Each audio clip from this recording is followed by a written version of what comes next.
പ്രേക്ഷകർക്കേറെ സുപരിചിതനായ കൊല്ലം സുധിയുടെ മരണശേഷമാണ് ഭാര്യ രേണു സുധി സോഷ്യൽ മീഡിയയിൽ സജീവമാകുന്നത്. റീലുകൾ ചെയ്തിരുന്ന രേണു ഇപ്പോൾ മോഡലിംഗും ചെയ്യുന്നുണ്ട്. അഭിനയത്തിലേക്കും ചുവട് വെച്ചിട്ടുണ്ട് രേണു.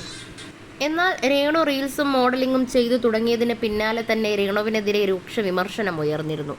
സുധിയുടെ മരണശേഷം രേണു എന്താണ് ചെയ്തു കൂട്ടുന്നതെന്നാണ് ചിലർ ചോദിക്കുന്നത്. രേണു ഏത് വീഡിയോ ഇട്ടാലും ആ വീഡിയോസിന് താഴെ രേണുവിനെ വിമർശിച്ചുകൊണ്ടുള്ള കമൻറ്റുകൾ വരാറുണ്ട്. സുധിയുടെ മകൻ കിച്ചുവിനെ രേണു മറന്നെന്നും അവനെ അകറ്റിയെന്നുമാണ് പലരും പറയുന്നത്. കുറച്ചു നാളുകൾക്ക് മുമ്പ് ദാസേട്ടൻ കോഴിക്കോട് എന്ന വ്യക്തിയുമായി ചെയ്ത റീലിന് പിന്നാലെ വലിയ തോതിലുള്ള സൈബർ ആക്രമണമാണ് രേണു നേരിട്ടുകൊണ്ടിരിക്കുന്നത്. ഇപ്പോഴിതാ താൻ ട്രെയിനിൽ നിന്ന് വീണെന്ന് പറയുകയാണ് രേണു. പ്ലാറ്റ്ഫോമിലേക്ക് ലഗേജുകളുമായി ചാടിയിറങ്ങിയപ്പോഴാണ് അപകടം സംഭവിച്ചത്. തലയിടിച്ചാണ് നിലത്ത് വീണത്. ട്രെയിനിന്റെ AC കമ്പാർട്ട്മെന്റിലാണ് രേണുവും ഷൂട്ടിംഗ് സംഘവും സഞ്ചരിച്ചിരുന്നത്. ഡോറ് തുറക്കാനുള്ള ശ്രമത്തിനിടയിൽ ട്രെയിൻ നീങ്ങാൻ ആരംഭിച്ചു. പെട്ടെന്നിറങ്ങാനുള്ള ശ്രമത്തിനിടെയാണ് പ്ലാറ്റ്ഫോമിലേക്ക് വീണത്. ഭാഗ്യത്തിനാണ് പാളത്തിലേക്ക് വീഴാതെ വലിയ അപകടം ഒഴിവായത്. പിന്നാലെ ആശുപത്രിയിൽ പോയി CT സ്കാൻ ഉൾപ്പെടെ എടുത്ത് കുഴപ്പങ്ങളൊന്നുമില്ലെന്ന് ഉറപ്പുവരുത്തി. താൻ ട്രെയിനിൽ നിന്ന് വീണ അനുഭവം പങ്കുവയ്ക്കുന്ന ഓൺലൈൻ മാധ്യമത്തിന്റെ വീഡിയോയ്ക്ക് താഴെയും പരിഹാസ കമന്റുകളാണ് വരുന്നത്. ദൈവത്തെ മറന്ന് ജീവിക്കരുതെന്നാണ് ഒരാൾ ഓർമ്മിപ്പിക്കുന്നത്. കാണിച്ചു കൂട്ടുന്നതെല്ലാം സുധിച്ചേട്ടന്റെ ആത്മാവെല്ലാം കാണുന്നുണ്ടെന്നുറപ്പായി. അങ്ങനെ തന്നെ വേണം എന്നെല്ലാം കമന്റുകളുമായി ആളുകൾ എത്തിയിട്ടുണ്ട്. എന്നാൽ ഒരാൾക്ക് അപകടം പറ്റുമ്പോഴും അയാളെ പരിഹസിക്കാനുള്ള മനോനിലയെ വിമർശിക്കുന്നവരുമുണ്ട്.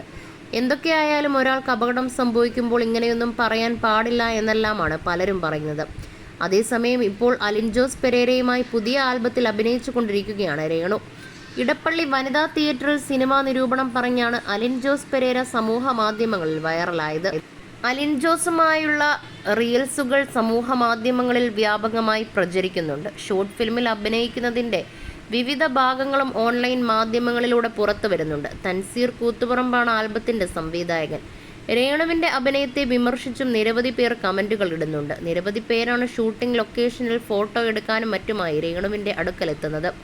സിനിമകളിലും വൈകാതെ താൻ അഭിനയിക്കുമെന്നുള്ള പ്രതീക്ഷയും രേണു പങ്കുവെക്കുന്നുണ്ട്. അടുത്തിടെ രേണു രണ്ടാമതും വിവാഹിതയാകുന്നുവെന്നും വാർത്തകൾ വന്നിരുന്നു. എന്നാൽ പിന്നാലെ പ്രതികരണവുമായി രേണു രംഗത്തെത്തുകയും ചെയ്തിരുന്നു. താൻ ഇനി ഒരാളെ വിവാഹം ചെയ്താൽ അയാളെ ജനങ്ങൾ വെറുതെ വിടുമെന്ന് തോന്നുന്നില്ലെന്നും ആ റിസ്ക് എടുക്കാൻ പറ്റിയാൾ വന്നാൽ മാത്രമേ വീണ്ടും വിവാഹത്തെക്കുറിച്ച് ചിന്തിക്കാൻ സാധിക്കൂവെന്നും രേണു പറഞ്ഞിരുന്നു. രണ്ടാം വിവാഹം ലോകത്താദ്യമായി നടക്കുന്നതൊന്നുമല്ല. പക്ഷേ എൻ്റെ കാര്യത്തിലേക്ക് വരികയാണെങ്കിൽ ഞാൻ ഇപ്പോൾ ഒരുത്തനെ കിട്ടിയാൽ നാട്ടുകാർ അവനെ തല്ലിക്കൊല്ലും. രേണു സുധി എന്ന ഞാൻ യഥാർത്ഥത്തിൽ വീണ്ടും ഒരു വിവാഹം കഴിച്ചാൽ നടക്കാൻ പോകുന്ന സംഭവങ്ങൾ നിങ്ങളൊന്ന് ആലോചിച്ചു നോക്കൂ.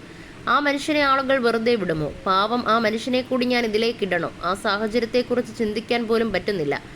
ഞാൻ ഇനി ഒരു വിവാഹത്തിലേക്ക് കടന്നാലുള്ള അഭിപ്രായം എന്താണെന്നറിയാൻ കഴിഞ്ഞ ദിവസം ഞാൻ ചെറുതായി ഒരു ബോംബിട്ട് കൊടുത്തിരുന്നു. അത് വൈറലായിരുന്നു. രേണു സുധി പ്രണയത്തിലെന്നൊക്കെ പറഞ്ഞ് സോഷ്യൽ മീഡിയയിൽ അത് പ്രചരിക്കുകയും ചെയ്തിരുന്നു. എനിക്കൊപ്പം കട്ടയ്ക്ക് പിടിച്ചു നിൽക്കാൻ കഴിയുന്ന ആളായിരിക്കണം എനിക്കിനി വരാൻ പോകുന്നയാളെന്നാണ് രേണു പറഞ്ഞത്. രേണുവിൻ്റെ തോന്നൽ ശരിയാണെന്നാണ് വീഡിയോ വൈറലായതോടെ വരുന്ന കമൻറ്റുകൾ. ഒരു വ്യക്തിയെ അപമാനിക്കാനും ചവിട്ടിത്തേക്കാനും നമ്മൾ മലയാളികൾ മുന്നിലാണ്. ഒന്നുമില്ലാത്ത ഒരു അവസ്ഥ വന്നാൽ സഹായിക്കാൻ ആരും കാണില്ല. അപമാനിക്കാൻ എല്ലാവരും കാണും. ആര് ചവിട്ടിത്താഴ്ത്തിയാലും അവിടെ നിന്നും പൂർവാധികം ശക്തിയോടെ എഴുന്നേറ്റ് രേണു മുന്നോട്ട് പോകണമെന്നായിരുന്നു ഒരാൾ കുറിച്ചത്. ഇനിയൊരു വിവാഹം കഴിക്കില്ലെന്ന തീരുമാനത്തിൽ തന്നെയാണ് ഞാൻ. അത് ഇതുവരെയും മാറ്റിയിട്ടില്ലല്ലോ. മറ്റൊരു വിവാഹം കഴിച്ചാൽ കൊല്ലം സുധി എന്ന പേര് എന്നേക്കുമായി പോകും. അദ്ദേഹം എന്നും എൻ്റെ മനസ്സിലുണ്ട്.